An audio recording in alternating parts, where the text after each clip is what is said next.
daily deep dive into everything Utah Jazz. It's time! All season long and even in the off-season, it's Jazz Daily with JJ and Alex on your exclusive home of Utah Jazz basketball. 97.5, the KSL Sports Zone.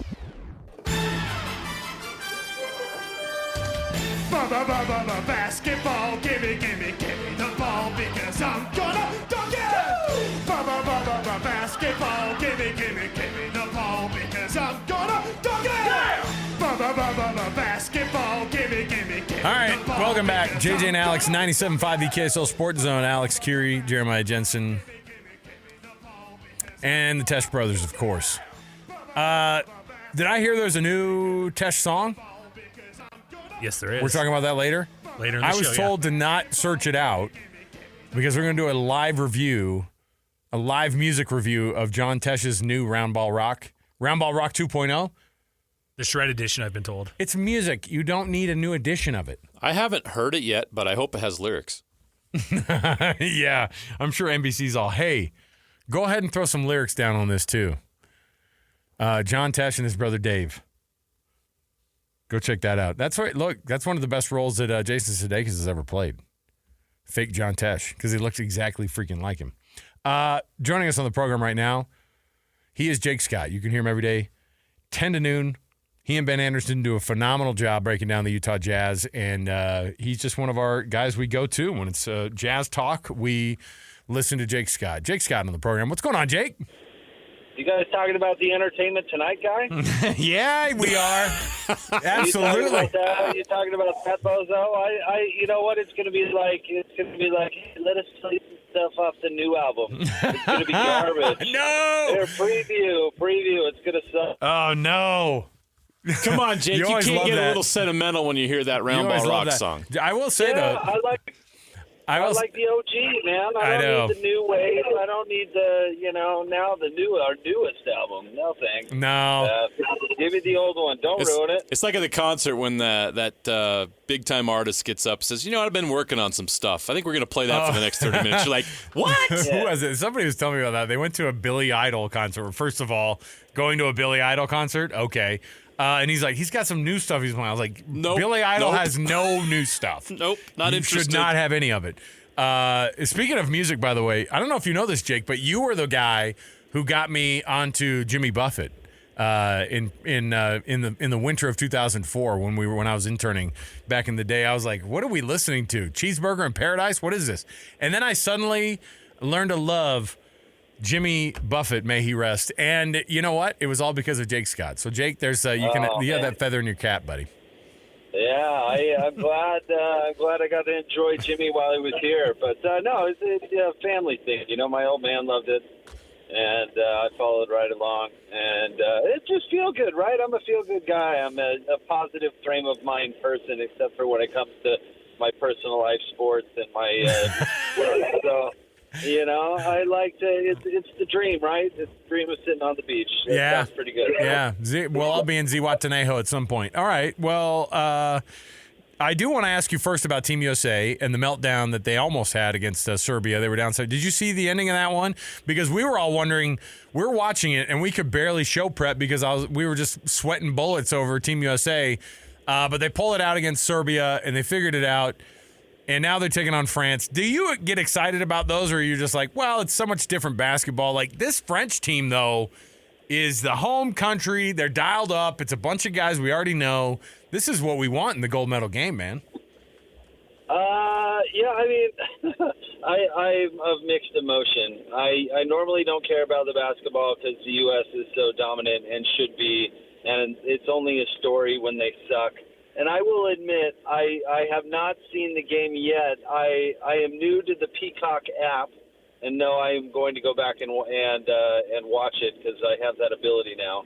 I did know it was close and know kind of the basic storylines, but really this year I've been forced to care because I made this bet of a chicken sandwich with Ben Anderson because he went into the tournament thinking there was he put it at 60-40 that the U.S. wins the gold, which was just so ludicrous. I mean, just so ludicrous and unbelievable that I had to call him out on it, and thus I now have a and so I have to care. And I guess the U.S. almost made me look bad today. God, that's a little scary. I'll disagree. France has absolutely cheated their way to the gold, to the gold medal. I don't know if you guys. They've had at least 2, maybe 3 games where the officials have out and out absolutely fixed it for them to win, and it'll be hilarious. I guarantee the gold medal game is the most tightly called game ever. Maybe 70, 80 foul shots coming. Mark my words, it's going to happen. 70 or 80 foul shots. Jeez. Oh, my goodness. I hope not. Well, you're one win away. Exaggerating. You're one win away from that chicken sandwich, so I wish you well. Lauri Markkanen can now afford as many chicken sandwiches as he wants. Not that he didn't before, but massive news yesterday. The deal's done. Lauri Markkanen is under contract for the next 5 years with the Utah Jazz. Can't be traded next year. Just your overall thoughts on the deal and what it means for the Jazz moving forward. Well, it means the Jazz are going to have a piece, and I mean piece like however you want, like a key player, like a key trade asset. They're going to have that under their control for the foreseeable future, which I think is ultimately the good thing if you're the Utah Jazz. I think it's interesting they'll have to make a delicate decision about where he fits in their developmental process along the way, which I think is an interesting discussion if you want to have it. But for now, you've got a guy that wants to be here, a guy that likes scoring 26 points a game, as horrible as that sounds. I mean, boy, that just is terrible, having the burden of taking all the shots on the floor. And, he's a guy who's youngish, so maybe if you rebuild on the quick, he could be a part of your plan, or at very least, if you think you need a little more time, you can use it as an opportunity to cash in and kick it down the road a little bit. So I think from the Jazz standpoint, it just makes all the sense in the world. And from Lauri's standpoint, it makes a lot of sense too. It's kind of the rare win-win. He wasn't always the number one guy, He wasn't always destined to be paid like this. Remember Donovan Mitchell, he was destined to get the max deal, and that, of course, he's going to get the max, and it was just, when it was his turn.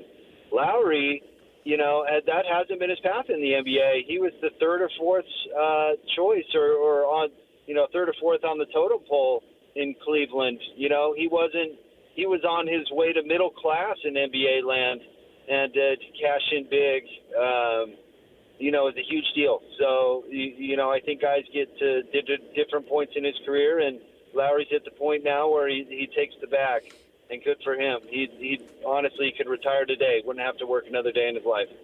Now what? Because that domino fell, and that was all that everybody could talk about. And what's the next piece look like, or what do the next moves look like? How long do guys like John Collins or Jordan Clarkson or anybody else on this roster that I think Jazz fans have sort of gotten a little bit used to, especially Jordan Clarkson. What's the future of the guys that have been on the roster for a while? Is it just going to be, hey, Lauri Markkanen and a bunch of young guys going forward? How do they play this one out? I would guess they're looking to take offers for the other veteran guys. How quick, we said, Jeremiah, you came on our show and we talked about this, how quick they would pull the trigger on that is I think a complicated thing. If you go through like 2 years ago when you start off the season shocking the world and all of a sudden having this great record because you've got these really try-hard guys that are, capable of winning in the NBA, that's not ideal, I don't think, for the position that they're in, to be middle of the road. And I don't know if those guys are good enough to do that. I know if you bench them and say, we're just going young, well, then they definitely don't have any value, So how do you – I would guess the sooner that you could move them, the better. But that would be a guess. But I think, those three, Jordan Clarkson, John Collins, and Colin Sexton, and their future with the roster is probably the next issue to be tackled. How much value do they have right now as opposed to in the future, and what do you got to do? I mean, I wouldn't pair any assets to move off those guys, right? I wouldn't, pair a first-rounder to move off of Jordan Clarkson. They're not in that position. But I don't know how much, do you hold out for a first-round pick for John Collins, or do you hold out for a first-round pick for Colin Sexton? I don't know. I don't know if that's advantageous. So I think that's a trickier one than what do you do with Lauri Markkanen, honestly. I think paying him was the no-brainer. This one I think is a little more ticklish. Yeah, I agree with that. And until you know what they're doing with the other three veterans, it'll be tough to answer the question I have next for you. But does signing Lauri Markkanen get in the way of their goals of trying to get that best pick possible in one of the best drafts we've seen in quite some time, the Cooper Flag sweepstakes, and there's several other players in that draft that are really good as well. Do you think the Jazz can still be in play for that and have Lauri Markkanen playing his best on this roster? I don't think so. It depends on how they play it. He's not going to play the full season. They could couch it in a variety of different ways. But, I compare it to Bradley Beal's situation in a way. Like, the Wizards were terrible forever, and he played, and they were still terrible. Basketball is still a team game. But I always come into these conversations a little bit like, you know what? You're playing for a 24% chance at the number one pick. All this losing is for an outside chance at what if, and just be careful falling into that trap. I just don't want to get obsessed with the losing for the bottom of the league. I don't think it's that wise of strategy for the amount of attention that it gets. If having Lauri Markkanen on your team accidentally wins you 5 more games, and so what? You got an all-star on your team who can bring you a variety of different things, even if it's trade value down the road. Even if it's so Lauri gets you 5 more wins. You slide down to the 5th best odds. You accidentally get the 5th pick, and then you use Lauri to trade up to number 1. Like as ridiculous as that sounds, like there's so many different ways to accomplish the goal of landing big players, and it doesn't mean it's easy. But I think sometimes we get too focused on the most obvious, which maybe it's just me, but that sometimes bugs me. So I get it, but I think it's also people get too obsessed. Like, what? You wanted Lauri to play into the last year of his contract and walk, and tick him off by sitting him so he walks, and then you get nothing? Like, is that, even if you had the worst record in the league, was that really worth it? I don't know. I think people get too obsessed with the tanking. Yeah, and to your point, who won the lottery last year? A team that was in the play-in, right? Yeah, so you don't have to have the worst record. Detroit was the worst team, and they got the 5th pick. So, being sucking so bad that your fans can't stand going to games doesn't guarantee you anything. You're right. Anything. It's a great album name, Sucking So Bad. Yeah. Shaq, and then they drafted Chris Webber the next year. They had the worst lottery odds, and they got the number 1 pick. Yeah. They had to adjust it just because of them. Yeah. Yeah. Right. Well, listen. You never know. It's one of those things like the guessing, which is why Adam Silver loves it, right? Because you don't want, if you're the commissioner of a league, you don't want teams to be incentivized to put yourself that far down. But at the same time, you do what ends up happening is you get 4 or 5 teams who are like, let's all be bad. We're going to be bad so we can be in the bad team running at least. And so then you end up getting a really, really bad, 4 or 5 teams there at the bottom. And that's where the Jazz are likely going to end up. But what is a best case scenario for how Lauri Markkanen's career, or I guess his this contract plays out? Are the Jazz in the playoffs by the almost getting toward those last couple of years of this contract that he just re-signed? Well, they either are or he's on another team, and that's the delicate thing. I mean, if they're not in the playoffs in the last year of his deal and he's still on the team, that's a fail. I was never in the group of folks that thought it was a good idea that Al Jefferson and Paul Millsap both left the Jazz for nothing to give Ty Corbin some sort of last bite at the apple. I mean, that just didn't seem like the right thing to do. So I would say if he's still on the team, that means they were able to hit on a few of these young players and found a way to add a veteran or two and are right back to kind of pushing for the playoffs. So it's going to be that balance of actually making up your mind if he fits into the rebuild. Imagine they do draft a Boozer or Flag or something, some young phenom that's still going to take 2 years to develop, and now you're 3 years into Lowry's contract. How does it work? But they have the luxury now of time, which is a great thing, because basketball, you never know. I want to get some college football takes from you real quick. BYU and their quarterback situation, we're all watching it. I'd love to get your take on it. Should fans be concerned that there's no separation almost 2 weeks in? Well, I think fans should be concerned that there's not a proven dude.